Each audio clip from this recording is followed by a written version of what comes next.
आगे बढ़ो। मैं गरीब, मूर्खों और उत्पीड़ितों के लिए इस सहानुभूति और प्राणपण प्रयत्न को खाती के तौर पर तुम्हें अर्पण करता हूँ। जाओ, इसी क्षण जाओ उस पार्थसारथी के मंदिर में, जो गोकुल के दीन दरिद्र ग्वालों के सखा थे, जो गृहस्थ चांडाल को भी गले लगाने में नहीं हिचके, जिन्होंने अपने बुद्ध अवतार में अमीरों का न्योता इनकार कर एक वारंगना का न्योता स्वीकार किया और उसे उबारा। जाओ, उनके पास जाकर साष्टांग प्रणाम करो और उनके सम्मुख एक महाबलि दो, अपने जीवन की बलि दो उन दरिद्रों, पतितों और उत्पीड़ितों के लिए, जिनके लिए भगवान जुग जुग में अवतार लिया करते हैं और जिन्हें वे सबसे अधिक प्यार करते हैं। प्रभु की जय। संभव है कि मैं यहाँ विफल होकर मर जाऊँ, पर कोई और यह काम जारी रखेगा। तुम लोगों ने रोग भी जान लिया और दवा भी। अब केवल विश्वास रखना। विश्वास, सहानुभूति, अग्निमय विश्वास और अग्निमय सहानुभूति चाहिए। प्रभु की जय हो। जीवन तुच्छ है, मरण भी तुच्छ है, भूख तुच्छ है और जाड़ा भी तुच्छ है। प्रभु की जय।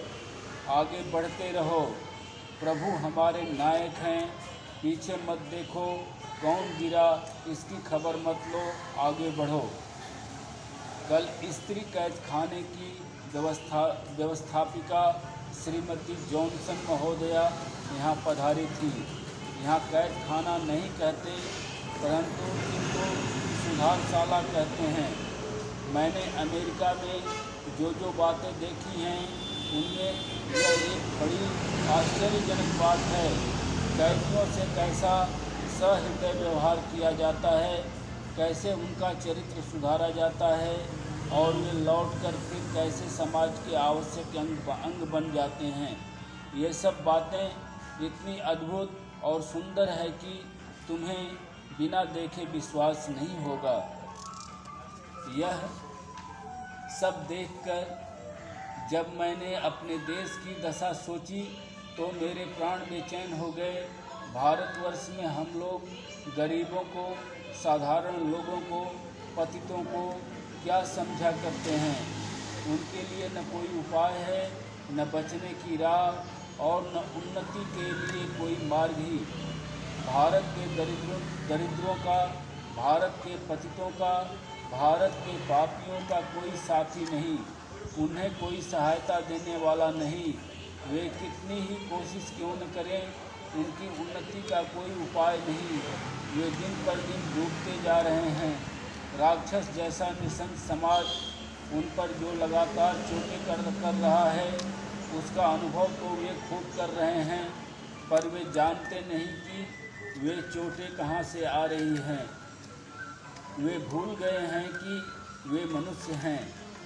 इसका फल हुआ दासत्व और पशुत्व। चिंतनशील लोग कुछ समय से समाज की यह दुर्दशा समझ गए हैं, परंतु दुर्भाग्यवश वे हिंदू धर्म के मत्थे ये दोष मढ़ रहे हैं। वे सोचते हैं कि जगत के ही सर्वश्रेष्ठ धर्म का नाश ही समाज की उन्नति का एकमात्र उपाय है। सुनो मित्र, प्रभु की कृपा से मुझे इसका रहस्य मालूम हो गया है।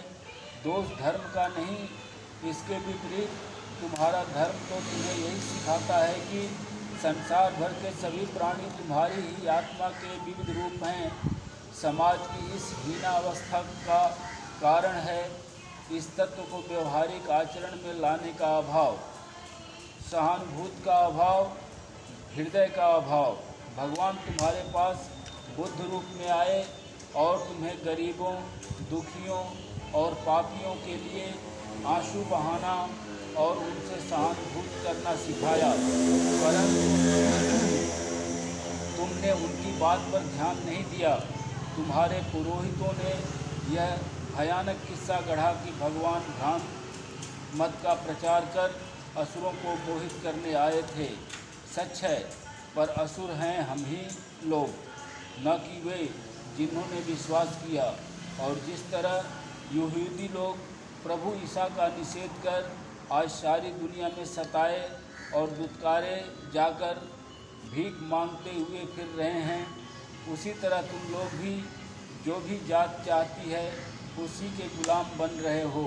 हाय अत्याचारियों, तुम जानते नहीं कि अत्याचार और गुलामी मानो एक ही सिक्के के दो पहलू हैं। गुलामी और अत्याचारी समानार्थक है। बालाजी और जी को उस दिन की बात याद होगी जब शाम को पांडिचेरी में एक पंडित से समुद्र यात्रा के विषय पर हमारा वाद विवाद हुआ था। उसके चेहरे की विकट बनावट और उसकी कदापि न हरगिज नहीं, यह बात मुझे सदैव याद रहेगी। इनकी अज्ञानता की गहराई देखकर आश्चर्य करना पड़ता है। वे जानते नहीं कि भारतवर्ष जगत का एक अत्यंत छोटा हिस्सा है और सारा जगत इन 30 करोड़ मनुष्यों को बड़ी घृणा की दृष्टि से देखता है। वह देखता है कि ये सब मानव कीड़ों की तरह भारत के रमणीक क्षेत्र पर रेंग रहे हैं और एक दूसरे पर अत्याचार करने की कोशिश कर रहे हैं। समाज की यह दशा दूर करनी होगी, धर्म का नाश करने के नहीं, वरन हिंदू धर्म के महान उपदेशों का अनुसरण करके और उसके साथ हिंदू धर्म की स्वाभाविक परिणित स्वरूप बौद्ध धर्म की अपूर्व सहृदयता को युक्त करके।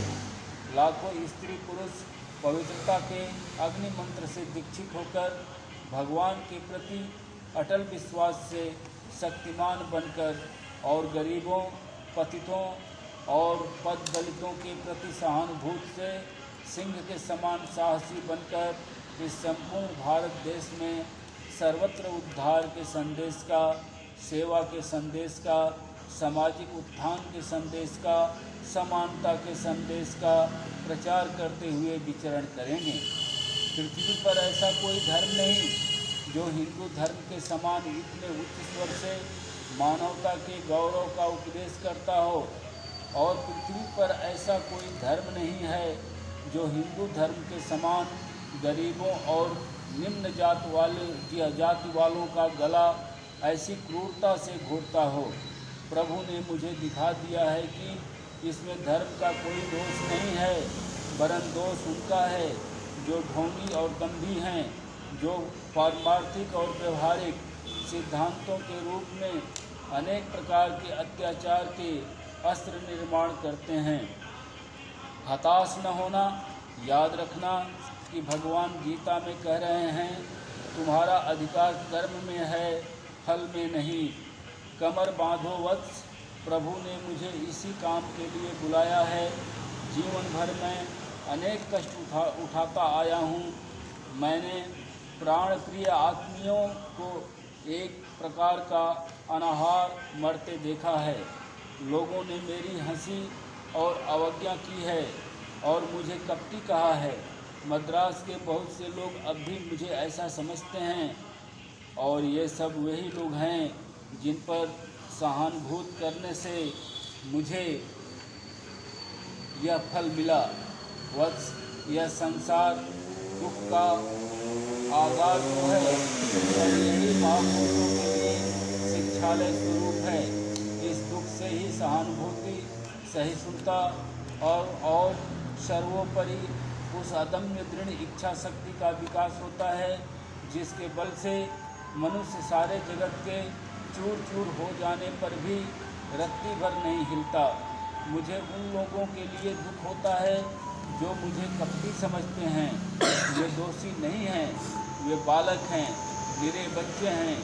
भले ही समाज में वे बड़े गणमान्य समझे जाएं, उनकी आंखें अपने छोटे दृष्टि क्षेत्र से बाहर कुछ नहीं देखती।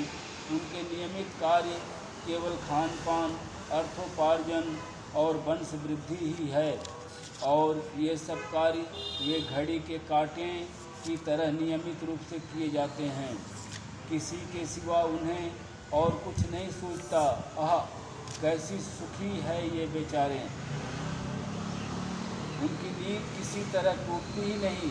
सदियों के पाशविक अत्याचार के फलस्वरूप जो दुख, दीनता और दारिद्र्य की आहें भारत गगन को आच्छादित किए हुए है, उनसे उनके जीवन संबंधी सुखकर स्वप्न कभी टूटते नहीं। युगों के मानसिक, नैतिक और दैहिक अत्याचार की बातें, जिन्होंने ईश्वर के प्रतिमा स्वरूप मनुष्य को भारवाही पशु, भगवती की प्रतिमा रूपिणी रमणी को संतान पैदा करने वाली दासी और जीवन को विस्मय बना दिया है, उन लोगों को कभी सपने में भी याद नहीं आती। परंतु ऐसे भी अनेक मनुष्य हैं जो देखते हैं, अनुभव करते हैं और मन ही मन खून के आंसू बहाते हैं, जो सोचते हैं कि इनका इलाज है और किसी भी कीमत पर इन्हें हटाने को तैयार हैं, यहाँ तक कि अपने प्राण भी देने को प्रस्तुत हैं। इन्हीं लोगों से स्वर्ग राज्य बना है। अतएव मित्रों, क्या यह स्वाभाविक नहीं है कि उच्च स्थान में अवस्थित इन महापुरुषों को उन जघन्य कीड़ों की बकवास सुनने की फुर्सत नहीं, जो प्रतिक्षण अपनी शक्ति भर विष उगलने के लिए तैयार हैं। ऊंचे पद वालों या धनिकों का भरोसा न करना, उसमें जीवनी शक्ति नहीं है। वे तो जीते हुए भी मुर्दे के समान हैं। भरोसा तुम लोगों पर है, गरीब, पद मर्यादा रहित किंतु विश्वासी तुम लोगों पर है। ईश्वर का भरोसा रखो, किसी चालबाजी की आवश्यकता नहीं। उससे कुछ भी नहीं होता। दुखियों का दर्द समझो और ईश्वर के पास सहायता की प्रार्थना करो, सहायता अवश्य मिलेगी। मैं 12 वर्ष तक हृदय से यह बोझ लादे और सिर पर यह विचार लिए बहुत से तथाकथित धनिकों और अमीरों के दर दर घूम चुका। उन्होंने मुझे केवल कपटी समझा। हृदय का रक्त बहाते हुए मैं आधी पृथ्वी का चक्कर लगाकर इस विदेश में सहायता मांगने आया हूँ। जब मेरे स्वदेश में ही लोग मुझे कपटी समझते हैं, तब यदि अमेरिका वाले एक अज्ञात विदेशी भिक्षुक को भिक्षा मांगते देखें तो वे भला क्या समझेंगे। परंतु भगवान अनंत शक्तिमान है। मैं जानता हूँ वे मुझे सहायता देंगे। मैं इस देश में भूख या जाड़े से भले ही मर जाऊँ, परंतु हे मद्रासवासी युवकों, मैं गरीब, मूर्खों और उत्पीड़ितों के लिए इस सहानुभूति और प्राणपण प्रयत्न को थाती के तौर पर तुम्हें अर्पण करता हूँ। जाओ, इसी क्षण जाओ उस पार्थसारथी के मंदिर में, जो गोकुल के दीन दरिद्र ग्वालों के सखा थे, जो गुहक चंडाल को भी गले लगाने में नहीं हिचके, जिन्होंने अपने बुद्ध अवतार में अमीरों का न्योता इनकार कर एक वारंगना का न्योता स्वीकार किया और उसे उबारा। जाओ, उनके पास जाकर साष्टांग प्रणाम करो और उनके सम्मुख एक महाबलि दो, अपने जीवन की बलि दो। उन दरिद्रों, पतितों और उत्पीड़ितों के लिए, जिनके लिए भगवान युग युग में अवतार लिया करते हैं और जिन्हें वे सबसे अधिक प्यार करते हैं, और अपना सारा जीवन इन 30 करोड़ लोगों के उद्धार के लिए अर्पण कर देने का व्रत लो, जो दिनों दिन डूबते जा रहे हैं। यह एक दिन का काम नहीं और रास्ता भी भयंकर कटीला है, परंतु पार्थ सारथी हमारे भी सारथी होने के लिए तैयार हैं। हम यह जानते हैं। उनका नाम लेकर और उन पर अनंत विश्वास रखकर भारत के सत युगों से संचेत पर्वतकाय अनंत दुख राशि में आग लगा दो, वह जलकर राख हो ही जाएगी। तो आओ भाइयों और साहसपूर्वक इसका सामना करो। यह व्रत गुरुतर है और हम भी क्षुद्र शक्ति हैं, तो भी हम अनंत ज्योति स्वरूप भगवान के बालक हैं। भगवान की जय हो। हम अवश्य सफल होंगे। सैकड़ों लोग इसमें खेते रहेंगे, पर सैकड़ों पुनः उनकी जगह खड़े हो जाएंगे। प्रभु की जय। संभव है कि मैं यह विफल होकर मर जाऊं, पर कोई और यह काम जारी रखेगा। तुम लोगों ने रोग भी जान लिया और दवा भी, अब केवल विश्वास रखना। हम धनी या अमीर लोगों की परवाह नहीं करते। हृदयहीन, कोरे मस्तिष्क युक्त लेखकों और समाचार पत्रों में प्रकाशित उनके निस्तेज लेखों की भी परवाह नहीं करते। विश्वास, सहानुभूति, दृढ़ विश्वास और ज्वलंत सहानुभूति चाहिए। प्रभु की जय हो। जीवन तुच्छ है, मरण भी तुच्छ है, भूख तुच्छ है और जाड़ा भी तुच्छ है। प्रभु की जय। आगे बढ़ते रहो, प्रभु हमारे नायक हैं। पीछे मत देखो, कौन गिरा इसकी खबर मत लो। आगे बढ़ो, सामने चलो भाइयों। इसी तरह हम आगे बढ़ते जाएंगे। एक गिरेगा तो दूसरा वहाँ खड़ा हो जाएगा। अच्छा पंडित जी, समीरी उधर बताए ना, जो पार्थ सारथी हमारा है रिकॉर्डिंग। पार्थ सारथी हमारा सारथी होगा ये युद्ध जंग का लड़ाई में। ये जो लड़ाई समीरी चाहता है कि हम एक गरीब दुखी को जो उत्पीड़ित है उसको उठाने के लिए हम कोशिश कर रहा हूँ। तो आपका जो पार्थ सारथी अभी तो कोई लड़ाई में नहीं आया, आपको तो ड्राइविंग नहीं कर रहा है काम में। बहुत लोग कर रहे हैं, बहुत लोग हैं जो समाज उद्धारक और गरीबों के जात भेद को मिटाने के लिए काम कर रहे हैं। आपका मिशन भी काम इसी में कर रहा है। और G20 मीटिंग है ना, उसमें बोल रहा है जी कि जी प्रधानमंत्री जी पुकारा है जी, जो गरीब देश जो पीड़ित है उसको भी बोलने के लिए कोई भी पुकार नहीं है, कोई भी सवाल नहीं दे रहा है। तो इसीलिए हम लोग बोलता है कि जो गरीब और जो भूखा है, जो दरिद्र है, उसके लिए थोड़ा काम सब उन्नतशील देश को करना चाहिए। तो इसी तरफ से कि ये पुकारना, ये थोड़ा एक अच्छा बात भी घूम रहा है देश में, सब देश को उठाने के लिए। समी जी बोलना जो समग्र देश को, समग्र विश्व को उठाने के लिए भारतवर्ष का एक महान दायित्व है, महान आदर्श है जो सब देश को उठाने के लिए। तो इसी तरफ से G20 मीटिंग में ऐसा बात हो रहा है कि जो कंट्री, ये तो होना ही चाहिए है, जितने भी गरीब देश हैं, जो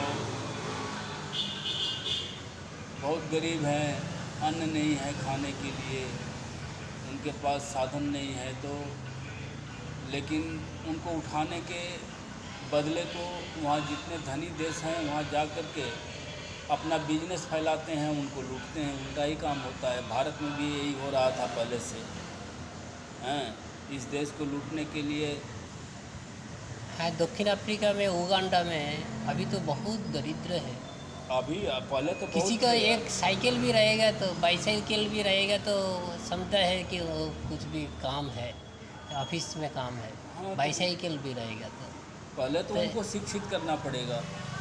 तो उगांडा में तो शिक्षा का बहुत प्रभाव होना चाहिए, बहुत वहाँ कठिन है। शिक्षा, हाँ, शिक्षा का वहाँ पर जो है विस्तार और होना। कुत्ता है ना, उसका पचा जो मांस भी में खाता है, अभी खाना भी ठीक से नहीं मिल रहा है। सब कुछ जहाँ अन्न नहीं मिलेगा वहाँ मांसाहारी ज़्यादा होंगे, मांस खाएंगे, और अन्न होने पर भी मांस खाते हैं लोग। हाँ, कुछ भी नहीं मिल रहा है। लेकिन वहाँ पहले रिसोर्सेज तो बढ़ाना है, हॉस्पिटल है, शिक्षा का स्तर उठाना, हाँ, लोगों को शिक्षित करना, हाँ, उनके अंदर जो है नई नई जो टेक्नोलॉजी है वो सब का विकास होना। वहाँ पर जब रिसोर्सेज बढ़ेंगे तो खेती भी होने आपका लगेगा। भारत का कोई मिशन तो नहीं है वो देश के उद्धार करने के लिए, देश को डेवलप करने के भारत लिए? तो अभी उठना शुरू हुआ है।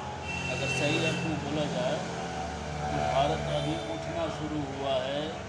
अभी जो है भारत में जो है अभी जो बहुत सारे परियोजनाएं चल रही हैं जो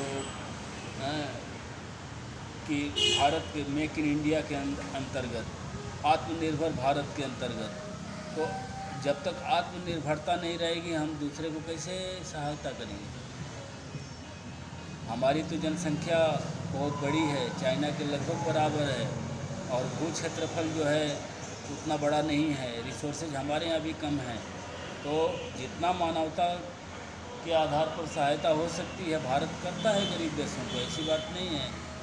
लेकिन पूर्ण रूप से सहायता करने के लिए भारत को उतना सक्षम होना पड़ेगा। अभी भारत उतना सक्षम नहीं है। धीरे धीरे भारत भी सक्षम होगा अगर ईमानदार नेता रहे, ईमानदार अफसर रहे तो भारत आगे बढ़ेगा। अगर ईमानदार नेता नहीं रहेंगे, ईमानदार अफसर नहीं रहेंगे, ये लूट के धनी होएंगे और दूसरे देश में जाके बसेंगे तो भारत तो गरीब ही रहेगा। और ऐसी स्थिति प्रायः उन गरीब देशों की भी है, वहाँ पर इसी तरह से काम चल रहा है। वहाँ पर जो है मानवीय गुणों का बहुत अभाव है। हाँ, ये हमारा दिल अच्छा से साफ होना चाहिए, उदार भी होना चाहिए, सबको समान से और सबको कल्याण कामना करने के लिए थोड़ा भी सहायता देना चाहिए। भारत कुछ कुछ कर रहा है लेकिन और भी आगे जोर कदम से बढ़ना चाहिए। ठीक है, नमस्ते जी, आपका बहुत बहुत शुक्रिया, धन्यवाद। नमस्ते।